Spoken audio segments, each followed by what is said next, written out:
आपल्या सर्वांच्या हृदयस्थ वसणाऱ्या आत्मारामास साष्टांग प्रणिपात करून गोस्वामी तुलसीदास रचित श्री रामचरितमानस या ग्रंथातील जो तृतीय सोपान अरण्यकांड याचं आपण चिंतन करत आहोत. सज्जनहो, हे आपलं आजचं कथाचिंतन क्रमांक 678.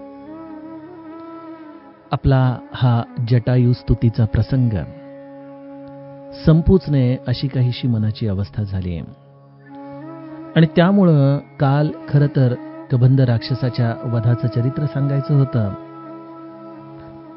परंतु या राक्षस वधाच्या आधी गोस्वामीजींनी लिहिलेल्या एका चौपाईवरतीच मन अडकून गेलं की सुनहू माते लोग अभागे हरित जिहोही विषय अनुरागे.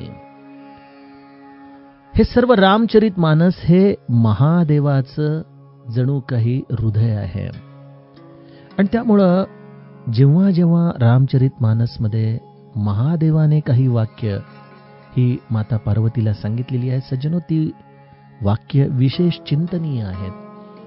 त्यामध्ये जीवन जगण्याचं खूप मोठं सार सामावलेलं आहे आणि त्यामुळं त्या वाक्याच्या भोवतीच माझं मन रुंजी घालत राहिलं. आपण कालच्या टप्प्यामध्ये बघितलं की जटायूचे अंत्यसंस्कार प्रभू रामचंद्रांनी केले. गोस्वामीजी म्हणतात की एक अधम पशु, एक मांसाहारी पशु, परंतु त्याने देखील ती गती प्राप्त केली ज्या गतीची तीव्र इच्छा योगी जन आपल्या मनामध्ये करत असतात. अशा जटायूचे सर्व अंत्यसंस्कार करून प्रभू रामचंद्र सीताजींच्या शोधामध्ये पुढे निघालेले आहेत. पुनि सीतहि खोजत द्वौ भाई, चले बिलोकत बन बहुताई. सीताजींचा शोध करत करत घनदाट अरण्य न्याहाळत न्याहाळत हे दोन्हीही बंधू या दंडकारण्यापासून दक्षिणेच्या दिशेने पुढे पुढे जाऊ लागले. त्या घनदाट वनामधल्या संकुल लता बिटप घन कानन बहुखग मृगतः गज पंचानन हेच जणू काही आजच्या या विश्वाचं स्वरूप आहे. अनंत लोक आहेत, परंतु त्यांच्या हृदयामध्ये असलेली ही भक्ती रूपिणी सीता जणू काही परमात्मा देखील प्रत्येकाच्या हृदयामध्ये डोकावून तेच शोधत असतो. आज आपण आता या कबंध चरित्र राक्षसाच्या वधाचं हे चरित्र 2 दोह्यांमध्ये जे विस्तारलेलं आहे ते समजून घेणार आहोत. त्यासाठी सर्वप्रथम आपण पुढील दोह्याचं गायन करूयात.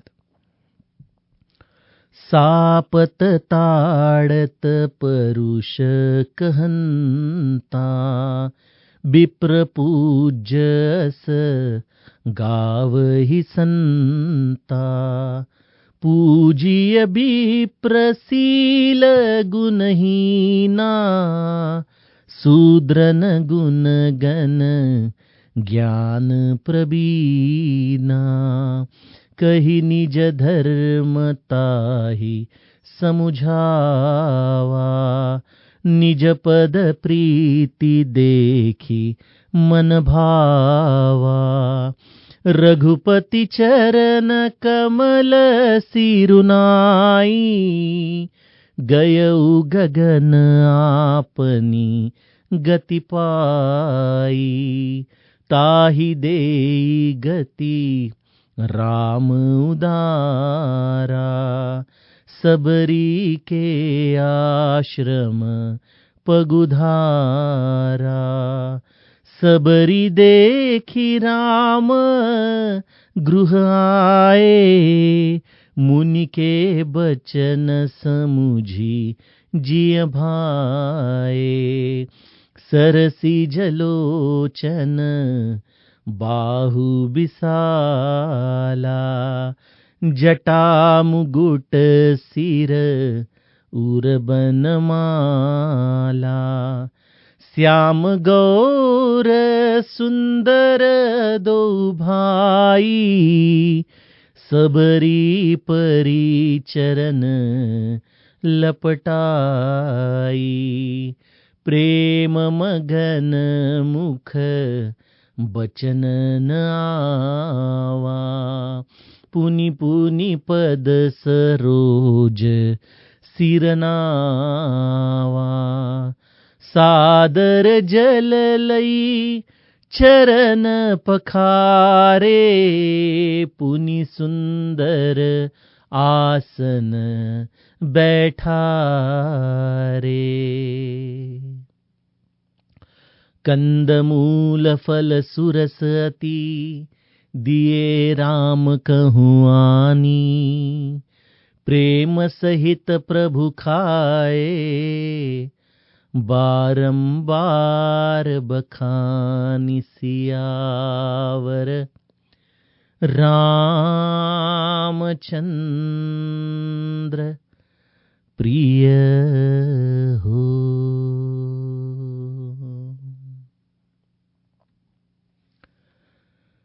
सज्जनों, जटायूचे अंत्यसंस्कार करून प्रभू रामचंद्र जानकीजींच्या शोधात या घनदाट अरण्यात, या निबिड अरण्यात पुढं पुढं जात आहेत.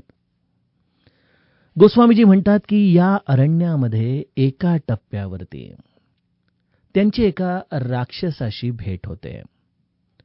कोण आहे तो राक्षस? काय नाव आहे त्याचं? आवत पंथ कबंध निपाता, तेही सब कही साप कै बाता. गोस्वामीजी म्हणतात की या अशा घनदाट अरण्यामध्ये, ज्यामध्ये बरेचसे पशु पक्षी, हरिण, हत्ती, सिंह या सगळ्यांचा निवास आहे, त्याच या वनामध्ये कबंध राक्षस प्रभू रामचंद्रांच्या समोर येतो. प्रभू रामचंद्र त्या कबंध राक्षसाचा वध करतात आणि प्रभूंच्या स्पर्शाने, प्रभूंकडून झालेल्या या वधाने या कबंध राक्षसाला मुक्ती प्राप्त होते. त्याचे सुंदर चरित्र गोस्वामीजी आम्हाला या चौपाईमध्ये सांगतात. पुढील चौपायांमध्ये प्रभू रामचंद्र आणि या कबंध राक्षसाचा मुक्ती उत्तर प्राप्त झालेला देह याचा संवाद, यामधून प्रभू रामचंद्रांनी सांगितलेला भागवत धर्म, आणि तत्पश्चात या दोह्याच्या अंतिम टप्प्यामध्ये प्रभू रामचंद्रांचं आगमन होतं, ते माता शबरीच्या आश्रमामध्ये. माता शबरीची ही कथा आपण जी लहानपणापासून ऐकत आलेलो आहोत, त्या रम्य कथेमध्ये आपल्याला गोस्वामीजी ह्याच दोह्यामधून घेऊन जातात. परंतु आपण आजचं चिंतन या कबंध राक्षस आणि प्रभू रामचंद्रांनी त्याला दिलेला बोध इथपर्यंत मर्यादित ठेवू, जेणेकरून शबरी मातेचं चरित्र आपल्याला उद्याच्या कथानकापासून सविस्तरपूर्वक ऐकता येईल. कोण आहे हा कबंध? हा कबंध पूर्वाश्रमीचा, पूर्वजन्मीचा गंधर्व आहे. गंधर्व जो स्वर्गामध्ये अतिशय उत्तम गायन करतोय, उत्तम त्याचं वाद्य वाजवण्याची त्याच्याकडे कला आहे, उत्तम सर्व प्रकारच्या कलांनी परिपूर्ण असलेला हा गंधर्व. अनेक कथा या कबंध राक्षसाच्या उत्पत्तीच्या आहेत. एकदा असं म्हटलं जातं की या स्वर्गामध्ये अत्यंत सुंदर पद्धतीने हा कबंध गंधर्व गायन करत असताना दुर्वास मुनींनी त्याच्या गायनाची स्तुती केली नाही आणि त्यामुळं हा छद्मीपणाने त्यांच्याकडे पाहून हसला की जणू काही तुम्हाला संगीत शास्त्रामध्ये काही गती दिसत नाही. आणि यामुळं दुर्वास जे शीघ्रकोपी होते त्यांनी या गंधर्वाला शाप दिला की तू आता स्वर्गामध्ये राहू शकत नाही, जा भूतलावरती मृत्यूलोकामध्ये जाऊन राहा, तुला आता पुन्हा स्वर्गामध्ये येणं शक्य नाही. त्याला जोडूनच आणखीन एक असं कथानक आहे की हा भूतलावरती आल्यानंतर मनुष्य रूपामध्ये याने खूप सारी तपश्चर्या केली पुन्हा आपलं स्थान प्राप्त करण्याच्या दृष्टीने. परंतु जसं कालच्या निरूपणामध्ये आपण बघितलं की अनेकदा तपस्या हाच आपल्या अहंकाराचा विषय ठरू शकतो, तशी काहीशी त्याची अवस्था झाली आणि ब्रह्मदेवाने वरदान दिलं आणि या वरदानामुळं अहंकाराने पेटलेला हा गंधर्व स्वर्गातल्या इंद्राशी स्पर्धा करू लागला. त्याने इंद्राशी जणू काही युद्ध पुकारलं. इंद्राने आपलं वज्र त्याच्यावरती अशा पद्धतीने काही मारलं की त्याची मान त्या वज्राघातामुळे वळून पाठीच्या बाजूने पोटामध्ये शिरली आणि त्याचे पाय देखील आतमध्ये ओढले गेले. त्यामुळे हा कबंध राक्षस कसा आहे माहिती का? लहानपणी चल रे भोपळ्या टुणूक टुणूक ही जी आपण त्या भोपळ्यासारखी एक आकृती बघायचो ज्यामध्ये ती म्हातारी बसलेली असायची, तसा हा कबंध राक्षस आहे. फणसासारखा काटेरी आहे. त्याच्या पोटामध्येच एक मोठा डोळा आहे, ज्या डोळ्याच्या आधाराने तो अवतीभोवती असलेली सावज बघतो. आणि हे सर्व त्याने हा एवढा मोठा वज्राघात झाल्यानंतर विनवणी करून मागून घेतलं होतं की माझं निदान पोट भरण्यासाठी तरी मला आपण काहीतरी माझ्या शरीराची रचना करून द्यावी. आणि त्या पद्धतीने त्याचा डोळा हा त्याच्या पोटाच्या जागी आलाय आणि त्याला एकाच जागेवरती बसून हात लांब करण्याची, आपण ते इंग्लिश सिरियल बघायचो ना, त्यांचे हात असे लांब कुठेही फिरत असतात बघा, किंवा तो स्पायडरमॅनचा चित्रपट होता ज्यामध्ये त्याच्या मित्राच्या वडिलांना ते असे पंख येतात जे अत्यंत ताकदवान असतात आणि ते कुठल्याही इमारतीवरती चढू शकतील, ते कुठेही त्यांचे हात लांब करू शकतील. त्या पद्धतीने हा कबंध जागेवरती बसल्या बसल्या 2-3 मैलाच्या अंतरामधली सावज जागेवर बसूनच ओढून गट्टम करायचा. त्याला हा असा विचित्र देह मिळाला. कुठं गंधर्व, आणि या गंधर्वापासून किती त्याचं अवनीती व्हावी, अवमूल्यन व्हावं की तो या अशा टप्प्यावरती येऊन थांबावा. मग काय, संतांनाच करुणा येते आणि त्याला दुर्वासांनीच मार्ग सांगितला की ज्या वेळेला प्रभू रामचंद्र आणि तुझी भेट होईल आणि ज्या वेळेला तुझे ते हे हात कापून टाकतील, तुला जाळून टाकतील, भस्मसात करतील, त्यावेळेला तुला पुन्हा हे गंधर्व रूप प्राप्त होईल. खरोखर या गंधर्वांनी हे असे अहंकाराच्या आधाराने काही गोष्टी केल्या, परंतु त्यामधून काही दिव्यत्व देखील निर्माण झालं बरं का. बघा, आपण काही मंडळी शिवमहिम्न स्तोत्र गातो, महादेवाची विशेष उपासना, महादेवाला अत्यंत प्रिय असलेलं हे शिवमहिम्न. आपण म्हणाल महादेवाला का बरं पसंत? कारण बघा, आदि शंकराचार्य हे या सर्व स्तोत्रांचे जनक आहेत. आपण जी काही स्तोत्र म्हणतो त्यातली बहुतांश आदि शंकराचार्यांनी आपल्याला लिहून दिलेली आहेत, सांगितलेली आहेत. परंतु आदि शंकराचार्यांनी महादेवावरती जरी स्वतः काही कवनं स्तोत्र केली असली तरी ते विशेषत्वाने महिम्नच गायचे, कारण शंकराचार्यांना महिम्न अत्यंत प्रिय होतं. आणि आपल्याला एक सांगू का, आदि शंकराचार्य म्हणजेच प्रत्यक्ष महादेव या पृथ्वी तलावरती येऊन त्याने या आपल्या धर्माची ध्वजा, या सर्व गोष्टींचा विस्तार आमच्यासाठी केवळ 32 वर्षाच्या आयुष्यामध्ये सांगून तो लुप्त झालेला आहे. त्यामुळे महादेवाला देखील स्वतःची कुठली स्तुती आवडत असेल तर ती शिवमहिम्न या स्तोत्राची स्तुती आवडते. कोणी लिहिलं हे स्तोत्र? त्याची सुरुवातच मुळी आहे ना, पुष्पदंत उवाच. हा पुष्पदंत कोण होता? हा देखील एक गंधर्वच होता. हा गंधर्व एका राजाच्या वनामध्ये, उद्यानामध्ये जी पुष्पवाटिका होती, त्या पुष्पवाटिकेवरती इतका लुब्ध झाला होता की त्या पुष्पवाटिकेची फुलं हा गंधर्व अदृश्यपणे येऊन रातोरात घेऊन निघून जायचा. आणि मग राजाला दुसऱ्या दिवशी महादेवाची पूजा करताना फुलं नसायची, बिल्वपत्र नसायची. राजाने खूप सुरक्षा व्यवस्था तिथं चोख ठेवली, परंतु तरी देखील बऱ्याचदा कोण येऊन जातं ह्याचा पत्ताच लागेना. शेवटी राजाने एक युक्ती लढवली. महादेवावरचं निर्माल्य बिल्वपत्रांचं त्याने वनामध्ये विखरून ठेवलं. या बिल्वपत्रांवरती जो पाय देईल याच्यावरती महादेवाचा कोप होईल आणि तो त्याच क्षणी बांधला जाईल. हीच त्याच्या मागची योजना. आणि त्याच पद्धतीने हा पुष्पदंत महादेवाच्या शापाने त्या बिल्वपत्रांवरती पाय पडल्यामुळं अडकला गेला.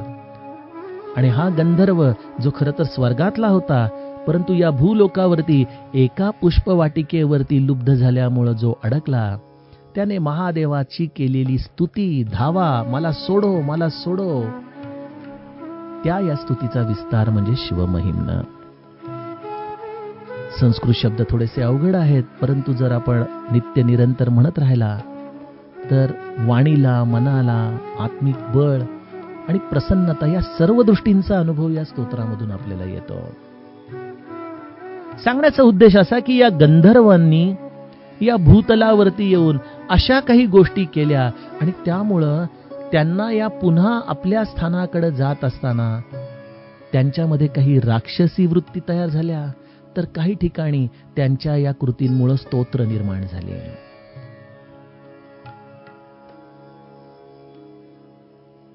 परंतु दुर्वासांनी जेव्हा त्यांना हा उत्साह दिला की प्रभू चरणांच्या दर्शनाने ते पाप समाप्त होईल, आणि प्रभू रामचंद्रांनी जेव्हा कबंधाचा वध केला, त्याचा अंत्यसंस्कार, त्याला हा अग्नी देऊन त्यामधून हा गंधर्व जेव्हा प्रगटला, तेव्हा प्रभू रामचंद्रांनी या गंधर्वाला बोध दिलाय. ऐक, तुला असं वाटत असेल की तू केवळ दुर्वासांवरती हसलास, तुला असं वाटत असेल की कदाचित स्वर्गातल्या देवतांशी तू युद्ध केलंस, परंतु माझ्या दृष्टीने सगळ्यात मोठा यातला जर कुठला अपराध असेल तर सुनु गंधर्व कहू मैं तोही, मोहि न सोहाई ब्रह्मकुल द्रोही. हे कबंध, मी तुला मुक्त करत आहे, परंतु एक लक्षात घे, तुला तुझे अपराध काय आहे हे तू नीट समजून घे आणि त्या अपराधांपासून पुन्हा कधीही त्या रस्त्याला जाण्याच्या दृष्टीने तू पडू नकोस. म्हणून मी तुला तुझे अपराध सांगतो. तुझा सगळ्यात मोठा अपराध तू जर काही केला असेल तर मोहिन सोहाई ब्रह्मकुल द्रोही, ब्राह्मण कुळाचा द्रोह करणारा मला आवडत नाही, असं प्रत्यक्ष प्रभू रामचंद्र कबंधाला सांगत आहेत. पुढे जाऊन ते म्हणतात की मन क्रम बचन कपट तजी, जो कर भूसुर सेव, मोहि समेत बिरंची शिव बसता के सब देव. मला दोन गोष्टी तुला सांगायच्या आहेत. एक, मला काय आवडतं, आणि दुसरं, मला काय आवडत नाही. मला काय आवडत नाही? तू ब्राह्मण कुलाचा द्रोह केलास, हे मला अजिबात आवडलं नाही. आणि जर तू मन, वचन आणि तुझ्या कर्मांच्या आधाराने निष्कपट होऊन या भूदेव रूपी ब्राह्मणांची जर तू सेवा केलीस, तर त्या भक्ताचे दास कोण होतं? मोही समेत बिरंची शिव बसता के सब देव. त्याला माझ्या समवेत ब्रह्मा, शिव इत्यादी सर्व देवता वश होऊन राहतात. सद्गुरूची सेवा, आम्ही ज्या गोंदवलेकर महाराजांच्या चरणी आलेलो आहोत, त्यांची सेवा करणं, प्रभू रामचंद्र म्हणतात की अशा माझ्या परमप्रिय भक्ताची सेवा करणाऱ्या भक्ताची सेवा आम्ही करतो. आता यामध्ये काळानुसार काही गोष्टी आम्हाला नीट समजून घेतल्या पाहिजेत, अन्यथा या रामायणामधलं मर्म न समजल्यामुळं आम्ही अचानकपणे या भावविश्वामधून बाहेर उडून पडू शकतो. बहुजन समाजामध्ये विशेषत्वाने जिथं आपण ही जाती व्यवस्था या विचारातून जेव्हा रामायण वाचायला जातो, त्यावेळेला काही ज्या आक्षेपार्ह अशा चौपायांवरती बहुजन समाजातल्या अंत्यजांचं एक विरोध असतो किंवा एक निषेध असतो. त्यापैकी ही पुढची चौपाई आहे की सापत ताडत परुष कहंता बिप्र पूज्य अस गावही संता पूजिय बिप्र सील गुणहीना शूद्र न गुणगण ज्ञान प्रवीणा.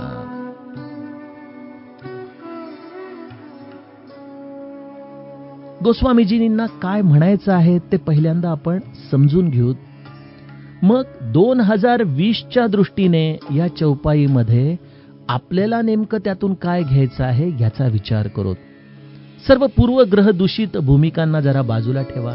आपण कुठल्याही जाती धर्माचे वर्णाचे असले तरी यामध्ये जो भावार्थ आहे, जो बोध आहे, तो आपल्याला सर्वांना समाधान देणारा आहे. त्यामुळे आपण केवळ शब्दांच्या आधाराने लगेच जाऊन गोस्वामीजी असं का म्हणाले असा विचार करू नका.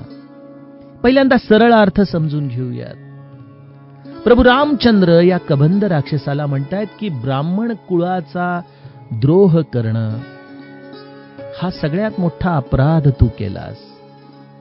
आणि माझ्या दृष्टीने मला परमप्रिय कोण, जो या ब्राह्मण कुळाची मनोभावे सेवा करतो, निष्कपट मनाने सेवा करतो, अशा भक्ताचे आम्ही ब्रह्मा विष्णू सर्वजण दास होऊन राहतो. ऐक कबंधा, जरी एखादा ब्राह्मण शाप देत असेल, मारत असेल, कठोर वचन बोलत असेल, तरी देखील ब्राह्मण हा अत्यंत पूजनीय आहे असे संत सांगतात. आणि या उलट एखादा शील गुणहीन ब्राह्मण जरी असला तरी देखील तो पूजनीयच आहे. आणि या उलट शूद्र न गुणगण ज्ञान प्रवीण, मात्र अनेक गुणांनी युक्त असलेला व ज्ञानदृष्टा निपुण असलेला शूद्र देखील पूजनीय नाही.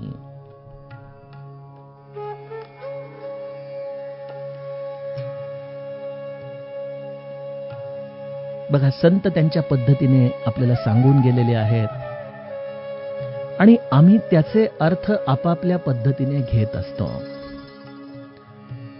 आणि माझ्या दृष्टीने या चौपाईतून जर माझं समाधान मला भंग करून घ्यायचं असेल तर मी केवळ या शब्दांच्या वरती जावं. आणि जर मी त्याचा भावार्थ नीट समजून घेतला तर मला नेमकं गोस्वामीजींना काय सांगायचं आहे याचा बोध होऊ शकतो. मी तुम्हाला ब्राह्मण या शब्दाचा अर्थ वारंवार सांगत आलेलो आहे की जो ब्रह्मस्वरूपाची उपासना करतो तो ब्राह्मण. आणि हा अर्थ गोस्वामीजींनीच नाही तर प्रत्यक्ष समर्थांनी देखील दासबोधामध्ये आपल्याला ब्राह्मण या शब्दाची व्याख्या करताना सांगितलेला आहे. त्यामुळं ज्याला आपल्या जीवनामध्ये ध्येय कळालं, ज्याला या भगवत स्वरूपाच्या साठी जगायचं आहे हा बोध झाला, तो त्याच्या शारीरिक पातळीवर कुठल्याही जाती धर्म व्यवस्थेचा जरी असला तरी तो ब्राह्मणच आहे. आणि जरी तो जर ब्राह्मण कुळात जन्माला आला परंतु जर त्याला त्याच्या जीवनाचा बोध नसेल, जर त्याचं जीवन हा तो अस्तावस्थ जगत असेल, केवळ विषय लोलूप अवस्थेमध्ये जगत असेल, ज्याला परमार्थामध्ये काडीभर देखील रस नसेल, तर असा ब्राह्मण कुळामध्ये जन्माला येऊनही देहाच्या आधाराने जरी तो ब्राह्मण असला तरी आध्यात्मिक पातळीवरती मात्र तो अंत्यजच आहे. परमार्थाचे हे दोन अर्थ आपण नीट समजून घ्यावं. पण लगेच मग बहुजन समाजामधून किंवा सामान्य लोकांची अशी प्रतिक्रिया येते की मग हे असे शब्द गोस्वामीजींनी का पेरले इथं. समर्थांनी देखील जी आपल्याला गुरुलक्षणं सांगितलेली आहेत 5व्या दशकामध्ये, त्यामध्ये देखील विशेषत्वाने ब्राह्मण कुळाचा त्यांनी महिमा तिथे देखील गायलेला आहे. सज्जनो, ही वर्णसंकर अवस्था ही इंग्रजांच्या पश्चात आपल्या देशामध्ये फोफाट्याने वाढली. डिव्हाइड अँड रूल ही पॉलिसी ही आपल्या देशामध्ये नव्हती. आपण जी जाती व्यवस्था म्हणतो ती जाती व्यवस्था ही मनुष्य जन्मावरती आधारित नव्हती, ही मनुष्य कर्मावरती आधारित होती. परंतु आम्हाला इथल्या व्यवस्थेने, मग ती परतंत्राची व्यवस्था असो, जेव्हा परदेशी लोक आमच्यावरती राज्य करत होते तेव्हाची असो, किंवा मग आजच्याही काळामध्ये ज्या राजकारण्यांनी म्हणून या व्यवस्थेचा विशेषत्वाने आपल्या लाभासाठी फायदा करून घेतला, त्यांनी प्रत्येकाने आम्हाला केवळ या जातींमध्येच विभागून टाकलं. आम्हाला ही व्यवस्था दिली होती ती कर्माच्या आधाराने दिली होती, जी कर्म व्यवस्था या समाजाला समृद्ध करू शकेल, जी सर्वजण एकमेकांच्या हातामध्ये हात घालून अत्यंत संपन्न असं आयुष्य जगू शकतील. आणि त्यामुळं गोस्वामीजींच्या काळात काय किंवा समर्थांच्या काळामध्ये काय, ब्राह्मण हा पूजनीय होता, कारण तो विशेषत्वाने धर्मसंस्कार, तो परमार्थाचे सर्व असलेली अंग ही अत्यंत परिपूर्णतेने करायचा, आणि त्यामुळं गुरुपदाचा तो अधिकारी होता, यात काही शंकाच नाही. त्यामुळं त्या काळानुसार त्या कुळाला ती मान्यता देणं हे क्रमप्राप्त होतं. परंतु जसा जसा हा वर्णसंकराचा काळ पुढे पुढे येऊ लागला, आपण तुकाराम महाराजांपर्यंत आलो, तर तुकाराम महाराजांच्या देखील एका पदावरती आक्षेप घेतला जातो की ज्ञानियांचा राजा गुरु महाराज म्हणती ज्ञानदेव तुम्हा ऐसे. यामध्ये तुका म्हणे पायीची वाहन पायी बरी, हा जो शब्द आहे हा तुकारामांचा नाही, अशा पद्धतीने देखील काही विश्लेषण केलं जातं. अर्थात हा तुकारामांचा भावार्थ होता, कारण की ज्ञानेश्वर माऊलीचं ते सामर्थ्य, ज्ञानेश्वर माऊलीचा अधिकार, त्यामुळं नतमस्तक झालेले तुकाराम महाराज होते. परंतु आजच्या काळामध्ये आम्ही ह्या संस्काराच्या आधाराने ते वाचायला जातो, आणि इथं आमचं सगळं चुकतं. कारण की ती व्यवस्थाच तशी होती की त्यावेळेला ब्राह्मण कुळाने परमार्थ संपन्न राहणं हे काळाची, समाजाची गरज होती. ब्राह्मण समाजाकडून देखील त्यावेळेला परमार्थ न कळालेली अनेक मंडळी होती, आणि त्यामुळं त्यांनी ह्या कुळालाच जाती व्यवस्था समजलं, आणि त्यांनी देखील बऱ्याचदा या अंत्यज समाजाचा अव्हेर केला. या अव्हेरामुळं ही व्यवस्था आणखीन तेढ निर्माण करत गेली आहे. आणि आज आम्ही देखील पुन्हा पुन्हा याच शिळ्या कडीला ऊत आणून समाजाला विभागून टाकत असतो. बघा, हिंदू धर्म ज्याच्यामध्ये अनंत जाती आहेत, या प्रत्येकाला आपल्या या जातीचा अभिमान असणं आवश्यक आहे, यात काही शंका नाही. परंतु आम्ही सर्वजण एक हिंदू आहोत. या आदि शंकराचार्यांच्या पासून ही पावन गंगा आम्हा सर्वांना पुनीत करत आहे, हे आम्ही विसरता कामा नये. त्यामुळे मी हात जोडून सगळ्यांना विनंती करतो की ही तेढ मनामध्ये ठेवू नका, गोस्वामीजींवरती दोषारोपण करू नका, त्यामधल्या भावार्थापासून स्वतःला दूर करू नका. आणि इथं काय म्हणतायत गोस्वामीजी, सापत ताडत परुष कहंता विप्र पूज्य स गाव ही संता. शाप देत असलेला, मारित असलेला, कठोर वचन बोलत असलेला ब्राह्मण सुद्धा पूजनीय आहे, असं संत सांगतात. अहो, आपल्या श्री महाराजांच्या चरित्रामध्ये जा, तुकामाईंचं चरित्र बघा तुम्ही. तुकामाईंसारखे जर गुरु आम्हाला असते, पूज्य बाबा म्हणायचे की आमचं नशीब चांगलं की आमची तशी अग्निपरीक्षा घेणारे गुरु आम्हाला नाही मिळाले. बघा, श्री महाराज वय वर्ष 12 त्यांच्या चरणांशी जातायत, आणि महाराज त्यांच्या चरणांशी जाताना तुकामाई त्यांच्यावरती काठी घेऊन धावत येत आहेत. कोण आहे रे म्हणे तो, थांब, त्याचा मी आत्ता खून करून टाकतो.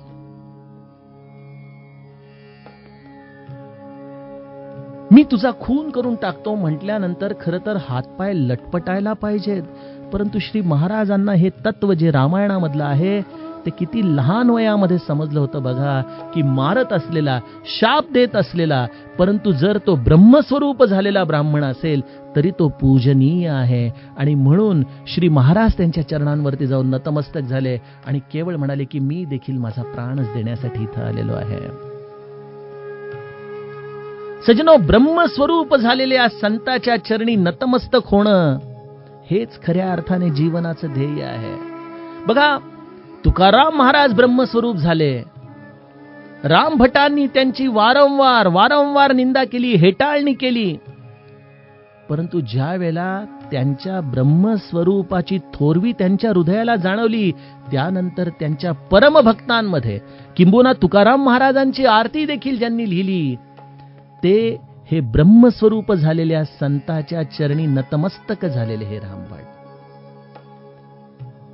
त्यामुळे इथं या देहाच्या आधाराने, या जाती व्यवस्थेच्या भिंतीमधून थोडंसं बाहेर या आणि ब्रह्मस्वरूप होणारा तो संत, ब्रह्मस्वरूप होणारा तो ब्राह्मण, आणि या उलट विषय लोलूप वृत्तीने कितीही धनवान झालो, कितीही आम्ही माननीय झालो, सन्माननीय झालो, कितीही मोठा लौकिक आम्ही मिळवला, परंतु आम्ही अजूनही ब्रह्मस्वरूपाच्या दिशेने एकही पाऊल टाकलं नाही.